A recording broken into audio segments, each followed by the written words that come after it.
was a reasonable and honest belief that remaining at the scene would result in further harm and stop the vehicle at the scene of the accident and remain there until you had complied with the requirements of state law.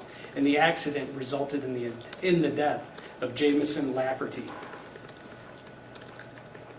Ma'am, this complaint carries a habitual offender third offense notice. Therefore, the penalties of this offense are subject to enhancement, twice the maximum sentence on the primary offense. Therefore, this is a felony punishable by up to 30 years term of imprisonment and or a $20,000 fine. And a defendant may be convicted for each death arising out of the same transaction, and the court may order consecutive sentencing. Count 2 alleges that you did fail to stop at the scene of an accident resulting in serious impairment or death. It's alleged that you did, being the driver of a Volkswagen Jetta who knew or had reason to believe that you had been involved in an accident upon Wise Road near West County Line Road, property open to the travel by the public, did fail to immediately report the accident to the nearest or most convenient police agency or officer in order to comply with the requirements of state law. When there was a reasonable and honest belief that remaining at the scene would result in further harm and stop the vehicle at the scene of the accident and remain there until you had complied with the requirements of state law. And the accident resulted in the serious impairment of bodily function or death of Lucas Allen Lawrence. Ma'am, that is a felony punishable by a term of imprisonment of up to 5 years and or a $5,000 fine. Count 3 alleges that you did fail to stop at the scene of an accident resulting in serious impairment or death. It's alleged that being the driver of a Volkswagen Jetta who knew or had reason to believe that you had been involved in an accident upon Wise Road near West County Line Road, property open to the travel by the public, did fail to immediately report the accident to the nearest or most convenient police agency or officer in order to comply with the requirements of state law. When there was a reasonable and honest belief that remaining at the scene would result in further harm and stop the vehicle at the scene of the accident and remain there until you had complied with state law.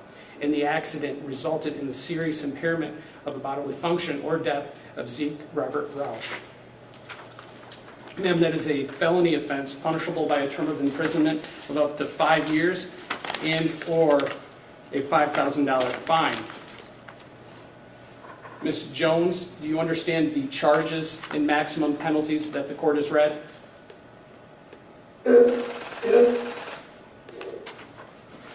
Ma'am, the habitual offender notice applies to that as well. Okay, it does. okay, the habitual offender applies to all. All the counts. All the counts. Ms. Jones, the habitual offender notice applies to all counts, therefore all counts are subject to doubling or twice the maximum penalty. Count 1 would be a maximum period of up to 30 years term of imprisonment and or a $20,000 fine. Count 2 would carry a maximum penalty of up to 10 years term of imprisonment and or a $10,000 fine. And count 3 would carry a maximum penalty of up to 10 years term of imprisonment and or a $10,000 fine. Ma'am, do you understand the maximum penalties of the offenses that you've been charged with? Ms. Jones, you do have the following rights. You have the right to remain silent. Anything that you say or write can be used against you in court. You have the right to a preliminary examination. You have the right to be represented by an attorney at all court proceedings. You have the right to have an attorney appointed at public expense if you cannot afford one. You have the right to have an attorney present during any questioning. And you have the right to be considered for pretrial release. Ms. Jones, do you understand the rights I've read to you?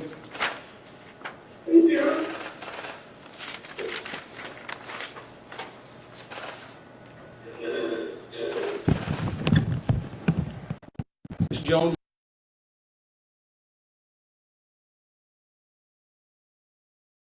we set on Wednesday, August 23rd, 2023 at 10 a.m. and a preliminary examination on August 29th, 2023 at 12:30 p.m.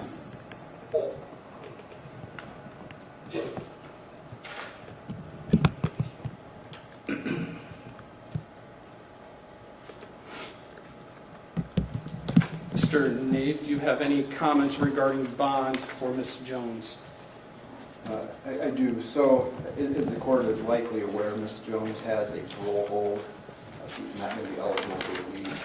So while I definitely request a reasonable bond in this file, it's informed by that. And if that status does change, we can file the appropriate motion.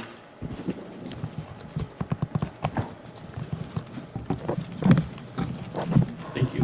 Mr. Valet, do you have any comments for Yes. people? We'd ask for a bond no less than $500,000. I would point out in this case that Ms. Jones attempted to, not only did she commit an offense, she attempted to hide the evidence of that offense afterwards. I would also point out that, as Mr. Navy stated, she's on parole. She met with her parole officer the next day. She was tested positive for methamphetamine. These are all concerning facts. She is a clear danger to the community, and we'd ask for the appropriate amount. Thank you. The car was at my house where it belongs. Where it was at. Ms. Jones, please. I didn't. Ms. Jones, please don't talk right now. This is retarded. In setting bond, the court must take into account public safety, defendant's criminal history or criminal record, the likelihood of appearance as well. Ms. Jones' criminal history, as indicated by the parties today, she's currently on parole for an offense. It was a deliver, manufacture of methamphetamine, convictions out of the 8th Circuit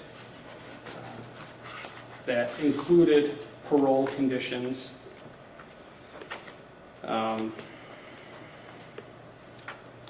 That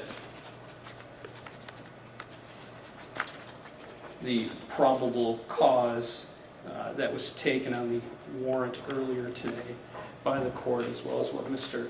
Valet had indicated, were violations of parole conditions. The defendant has criminal history spanning back to 2012 for various misdemeanor offenses.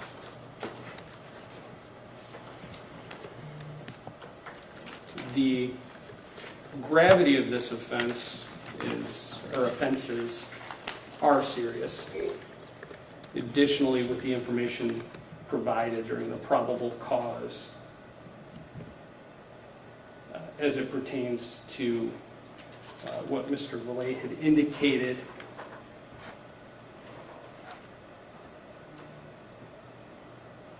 that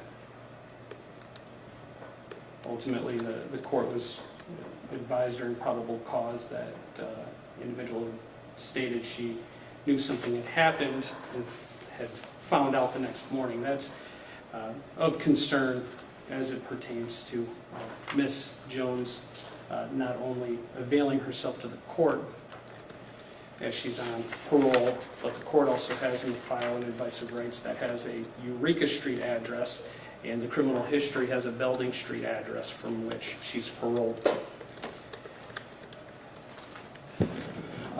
The court is going to, and the parole hold is not something that the court is going to consider at this time. If the parole board lifts that, that is not this court doesn't have any control over it.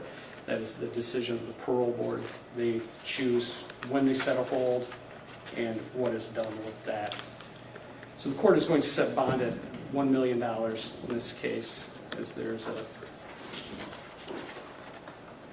loss of life, 2 serious injuries, as well as the indication that there's attempts not to avail oneself to the proper authorities. If bond is made and the parole hold is lifted, the following conditions will apply, Ms. Jones. You are to personally appear for all court hearings. You are not to leave the state of Michigan without permission of this court. You are not to commit any crimes while on release. You are not to use, consume, possess alcohol, marijuana, illegal, controlled, or mind-altering substances. You're not to be in the presence of anyone using, consuming, possessing those substances. You're not to enter into any bars, casinos, or other establishments that serve alcohol. You will be subject to drug and alcohol testing at the direction of the court, law enforcement, or pretrial services. That could be urine, breath, saliva, hair, or blood testing. you will be required to have a GPS tether through pretrial services before release and comply with all conditions and rules. You will be subject to random drug and alcohol testing no less than 2 times per week, randomly through the Office of Community Corrections Pretrial Services. You're not to possess, use, or purchase any firearms or other dangerous weapons. You are not to have any contact, direct or indirect, with any of the victims or their families. You're not to assault, harass, intimidate, beat, molest, wound, stalk, or threaten, or engage in any other behaviors that would place those individuals in reasonable fear of bodily injury. You're not to go to any place where they may work, live, or attend school. You will be on house arrest if bond is posted. The only exception for leaving would be in medical emergencies, drug and alcohol testing, or court hearings, or meeting with an attorney as it pertains to this case, or parole agent. You're not to operate any motor vehicles of any kind. You're not to have any contact with any person on probation or parole, and you're not to engage in any assaultive or antisocial behaviors. And that will be a $1 million cash or surety bond. Ms. Jones, do you understand the conditions that the court has read to you? No, I don't. I'm done with it. I can't put it here.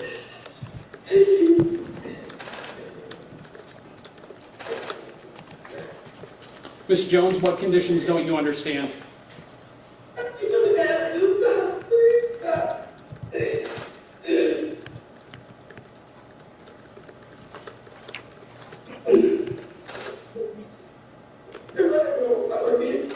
Mr. Nave, do you have any comments?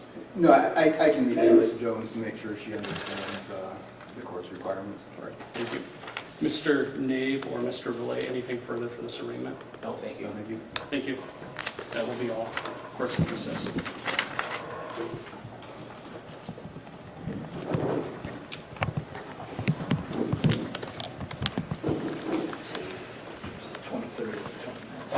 That is correct. 23rd at 10 a.m., 29th at 12:30.